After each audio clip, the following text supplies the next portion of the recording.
Hey guys, how's it going? Today we'll be testing the new Glock series made by HK3P. As far as we know, HK3P is a new manufacturer. They came out this year with the first clone of the Marui Beretta PX4 Custom, and we also know that they are at least one of the original manufacturers for WE guns.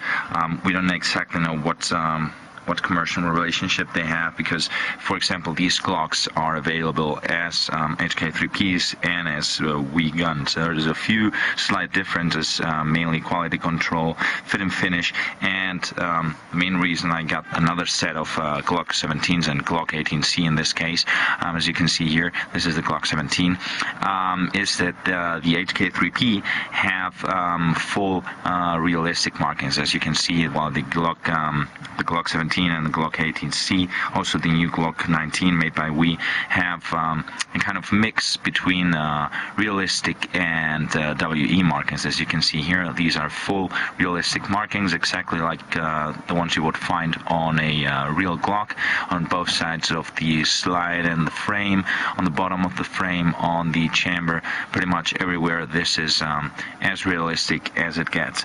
These two guns feature a full metal slide and outer barrel, very nice dark gray finish, not like most airsoft guns, which are matte black, which is not exactly what a real firearm looks like when you have it in your hands. It has a polymer frame. It's this plastic material which is very sturdy, very hard, better than the ones found on Army or Marui Glocks, which is a bit more flexible, even brittle plastic, shinier, and doesn't just look as realistic as this one does.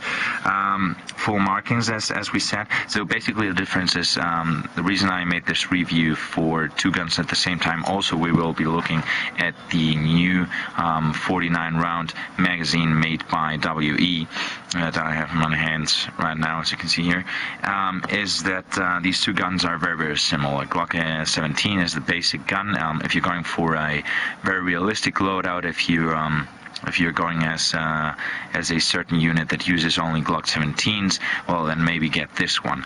But for a difference of just $6, you can get the Glock 18C, which is basically the same gun. As you can see, a few external differences, like these holes and these portings on the outer barrel, and which is needed to control the gun in full auto if this was a real gun. In this case, obviously, it's just needed to replicate the real Glock 18C perfectly, and it also makes the slide a bit lighter so that the blowback is a bit snappier, a bit quicker. But then, other than that, it's basically the same gun, and it shoots just as well in semi-automatic as the Glock 17. Other than that, the Glock 17 is just $98 at acmgear.com, and this one is $104. So if you want full auto capability, which is, first of all, super fun. It's super fun to shoot with one of these. It's not like an AEG. It doesn't matter how fast they shoot. They don't have any recoil. This one does, and it's pretty heavy, pretty strong. It's really fun to do it, and it's also useful in certain environments like buildings and CQB areas, also in woodland. Sometimes to have full auto capability is pretty cool. These both guns have around 270 FPS with 0.2 gram BBs. This depends, of course, on the day, how hot it is outside, but yeah, you should be looking at between 260 FPS on the coldest day and around 280, 290 on a very warm day. As I already told you, these guns are very similar to the ones made by WE, and one of the cool features that they now have, these two brands, are the threaded outer barrels that allow you to use a silencer adapter instead of having to get a $40 or $50 aftermarket outer barrel. The ones that I have in my hands are the Generation 4 Glocks, and they're also available as the Generation 3 and also in tan color. I bought them in black because I already have a few tan guns and I can always spray paint them if I want to have the tan versions. The Generation 4 is not the Generation 4 in the airsoft version, but on the real one, the difference is first of all, the grip is a bit slimmer. It's you can see it with your eye, but you feel it when you take an old version and this one in your hand. This one is a bit slimmer. It comes with these back straps. You get 2 of them. This would be the normal size, but if you have slightly bigger hands, you can use this one right here. You just click it on. You don't have to use any tools or click on any button or something. And as you can see, the grip just got a bit wider. And you can also use the XL version if you have like really big bare hands. Then you have these little square bumps, these checkered grips here that first of all, they look very cool, look a bit more modern than the Generation 3 Glocks.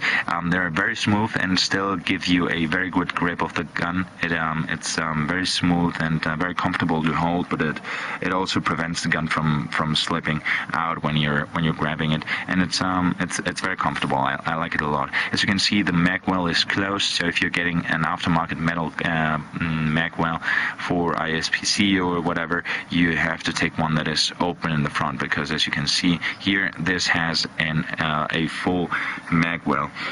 And then the last thing that is different here is the mag release button. As you can see, it's 3 times wider than the normal mag release buttons found on Glocks, which allows for a quicker mag change. But because it's flat, as you can see, there's no risk of actually dropping the mag in by accident or just by holstering or anything like this.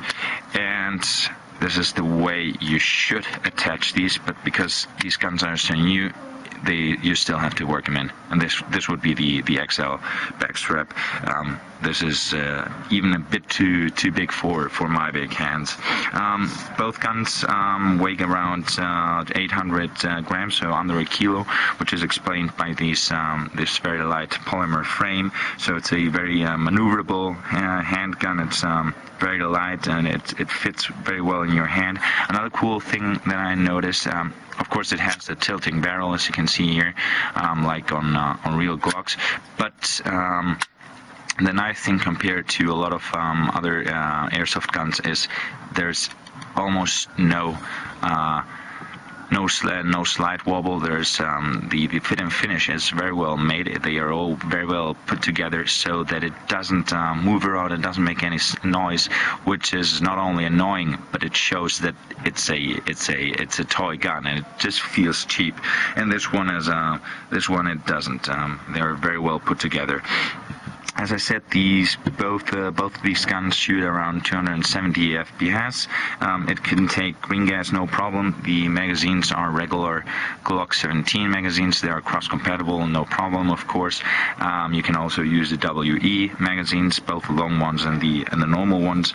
They take green gas, no problem, because of the metal slide and everything's reinforced inside, so you don't have to worry about using a too powerful gas, except for CO2, of course.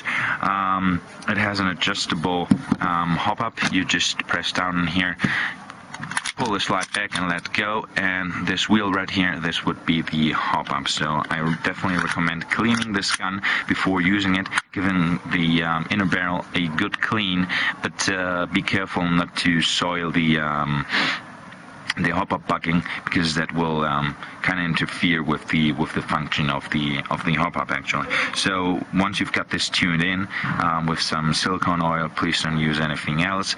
You should get very good range. I've been able to hit a head-sized target at about 15 meters every time, no problem, obviously with no wind at all. I would say it reaches out to 40-45 meters. I couldn't say exactly, but I don't use this for long range anyway, so I just care that when I'm in mid-sized environments, I'm able to hit a person, not in the head, but at least in the chest area consistently. At around 10-15 meters, which is pretty close range, range, you get about this size of a grouping. I'm gonna put the pistol next to it so you can see how accurate it is. I would say this is pretty good.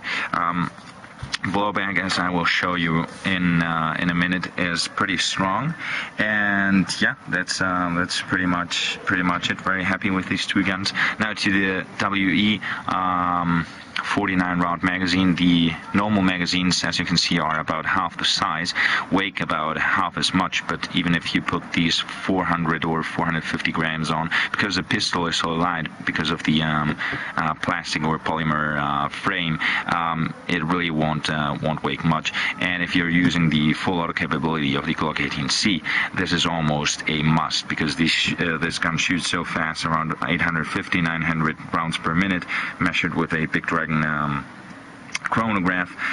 You can empty your mag very quickly if you aren't careful. But with these 49 round magazines, which are realistic, by the way, I think this would be a 25 round magazine if it were a real gun. It's pretty cool and useful. It's $29, which is pretty affordable. It holds about twice as much gas as the normal magazine, and has a bit more gas output because of the more gas quantity that is inside. It has a bit more pressure, so you're looking at around 290 or 300 FPS depending on the day. I've had shots that have gone up to 220 when it was like 40 degrees Celsius outside. So all there's left to do is show you how these guns shoot. I have a small box in front of me. This would be the Glock 17, and let's see how it performs. I hope you can see this. Let me not hit anything that I shouldn't in front of me, and so just that you can actually appreciate the blowback function. And of course, again, no gas in the fucking magazine, so let's try the 18C with the long magazine. And here we go. This is semi-automatic. I have to be careful here. Okay, this would be semi, and this would be full auto. Now careful, this is very, very quick and also very strong. And we're out of BBs. Of course, the slide locks back after the last BB. Really cool, and you're gonna have a lot of fun, especially with the Glock 18C. Hope you enjoyed this, and see you next time. Bye.